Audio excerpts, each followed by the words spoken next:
Evangelio del Día y Reflexión, a cargo del Padre Germán Saxonov. Evangelio de hoy y la Divina Misericordia, 18 de febrero de 2025. En aquel tiempo, a los discípulos se les olvidó llevar pan, y no tenían más que un pan en la barca. Jesús les recomendó: tened cuidado con la levadura de los fariseos y con la de Herodes. Ellos comentaban: lo dice porque no tenemos pan. Dándose cuenta, les dijo Jesús: porque comentáis que no tenéis pan, no acabáis de entender, tan torpes sois. ¿Para qué os sirven los ojos si no veis, y los oídos si no oís? A ver, ¿cuántos cestos de sobras recogisteis cuando repartí 5 panes entre 5.000? ¿Os acordáis? Ellos contestaron: 12. ¿Y cuántas canastas de sobras recogisteis cuando repartí 7 entre 4.000? Le respondieron: 7. Él les dijo: ¿y no acabáis de entender? San Marcos 8, 13 a 21. Ave María Purísima, sin pecado concebida. En este martes 18 de febrero contemplamos a nuestro Señor Jesucristo en el Evangelio de San Marcos 8, 13 al 21. Esta discusión, esta reprimenda a los discípulos porque se habían olvidado del pan y discutían en eso en la barca. Y el Señor les decía: tened cuidado con la levadura de los fariseos y con la de Herodes. Y para el colmo dicen: lo dice porque no tenemos pan. Al hablar de levadura, etcétera, como si fuese una indirecta. El Señor dice, se da cuenta y los recrimina. ¿Por qué comentáis que no tenéis pan? ¿No acabáis de entender? Tan torpes sois. ¿Para qué os sirven los ojos si no veis y los oídos si no oís? Y les recuerda los 2 milagros de la multiplicación de los panes, en la cual recogieron en una 12 canastas y en la otra 7. Y le dice: todavía no acabáis de entender. Es una gran decepción del Señor ante nuestra alma. Nosotros solemos usar la misericordia de Dios para decir que esto no importa. Al Señor le decepciona de que seamos tan tardos para las cosas divinas, sobrenaturales y eternas, y tan vivos, tan avispados, como se suele decir en algún lugar, para el comercio, para el plata, para ahorrar, para ventajas materiales. Eso termina siendo una autoacusación. O sea, aplicamos la astucia a la carne y no a ganar méritos, salvar almas, predicar el Evangelio, etcétera. Eso es algo de peso. Habla de posibles pecados de omisión. Si pudiendo no lo hacemos, y si lo hacemos con las cosas del mundo, es porque tenemos ahí nuestro tesoro, nuestro amor, y no en el prójimo, la caridad de la salvación de las almas. Pero el Señor recrimina esa torpeza. Es decir, el Señor está diciendo, advirtiendo de la levadura, de la hipocresía, de la carnalidad y de la lujuria de Herodes, etcétera, que mata al Bautista, etcétera.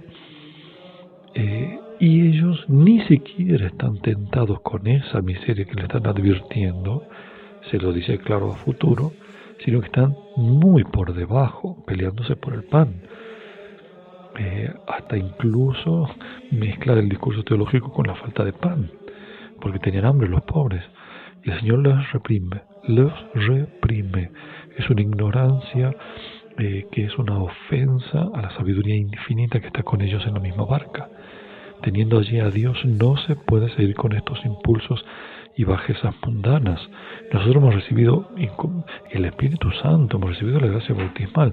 No podemos estar en la discusión de la comida, de la bebida, de la ropa y todas estas cosas mundanas, de las cuales el Señor nos dijo: no se preocupen de lo que van a comer y ver. Y esto ya no a los apóstoles, sino a toda la multitud les decía. De eso se preocupan los mundanos, es decir, los paganos que no conocen a Dios. Por eso nosotros tenemos que saber muy claramente que no endulcemos nuestra ignorancia de las cosas sagradas bajo el tilde de humildad, de pobrecitos y demás, y que Dios es bueno, porque hay una ignorancia que el Señor repugna, porque es desprecio de Dios. Acá no estamos hablando de manuales, ni de cursos de teología, ni de bibliotecas. Es el mínimo de saber para qué estamos en esta vida y que lo básico de la vida espiritual debe ser vivido, vencido, y no podemos seguir todavía ya conociendo tantos santos, mártires, la Sagrada Escritura y sacramentos, seguir con una vida mundana. Es decir, católicos que apenas si vencen lo más bajo de las pasiones y viven simplemente para eso, totalmente mundanos, totalmente mundanos. El Señor nos llama a elevarnos y ahí no hay duda, no hay tensión entre la verdadera humildad. El Señor bajó a enseñarnos muy bien lo que es la humildad, lo que es la hipocresía y demás. Y la verdadera humildad que el Señor permite, ahora no, ahí la reprime, no es la verdadera humildad. Pero cuando hay humildad, el Señor soporta, sigue, continúa, enseña. Esta reprensión es removernos a nosotros, nuestra dureza, nuestras comodidades, pero el amor de Dios es indefectible. Nos siguió amando, nos los tiró de la barca. Por eso creo que llama mucho la atención en nuestra vida interior cómo el Señor no necesita, por decir así, eruditos, empresarios o gente totalmente ejecutiva según el mundo, ni para evangelizar ni para santificar. Santa Faustina habla de cómo el Señor para sus grandes obras elige estos apóstoles, gente humilde, gente llena de defectos. Y muchas veces nosotros no avanzamos en la vida espiritual porque somos quizás más miserables o igual de miserables, pero queremos exigir al Señor que me saque de este defecto, del otro, para que yo pueda crecer, avanzar mirándome, complaciéndome, sintiéndome bueno, sintiendo que efectivamente me santifico como yo quiero.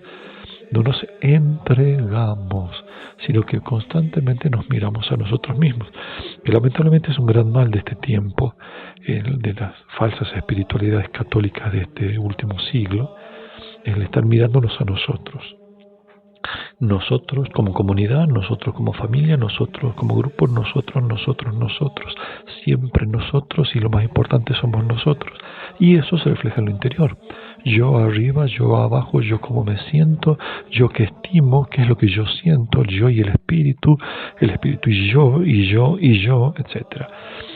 Cuando lo propio de la santidad es no mirarse, dice Santa Faustina, y la Virgen se lo repite un par de veces. La verdadera santidad y grandeza está en el olvido de sí mismo, despreocupados y olvidados, no mirarnos a nosotros mismos, sino seguir a Cristo mirándolo a Él y preocuparse de Él, con otras palabras, por supuesto.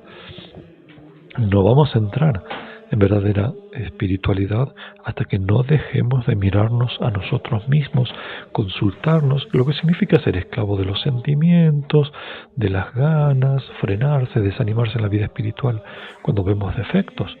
Es exactamente lo mismo, estamos acostumbrados a ser el parámetro de la acción y vida de la Trinidad en nosotros. Por eso hay tanta ineficacia en la vida espiritual. Pero terminemos con esta invitación a la humildad y cómo el Señor puede hacer maravillas con gente defectuosa, pero tenemos que dejarnos hacer por Él. Numeral 464. Durante una meditación sobre la humildad me volvió la vieja duda de que un alma tan miserable como la mía no cumpliría la tarea que el Señor exigía. En el mismo momento en que yo analizaba esa duda, el sacerdote que predicaba los ejercicios espirituales interrumpió el tema de la prédica y dijo justamente lo que yo tenía en duda, es decir, que Dios elige generalmente a las almas más débiles y más simples como instrumentos para realizar sus obras más grandes, y esta es una verdad incontestable. Veamos a quienes eligió como apóstoles, o veamos la historia de la Iglesia, qué obras tan grandes realizaron las almas que eran las menos aptas para hacerlo, porque justamente en esa forma las obras de Dios se revelan como tales. Cuando mi duda cedió completamente, el sacerdote volvió al tema sobre la humildad. A todos vosotros os bendiga Dios Todopoderoso, Padre, Hijo y Espíritu Santo. Amén. Jesús, en vos confío. María, Madre de la Misericordia, ruega por nosotros. San José, ruega por nosotros.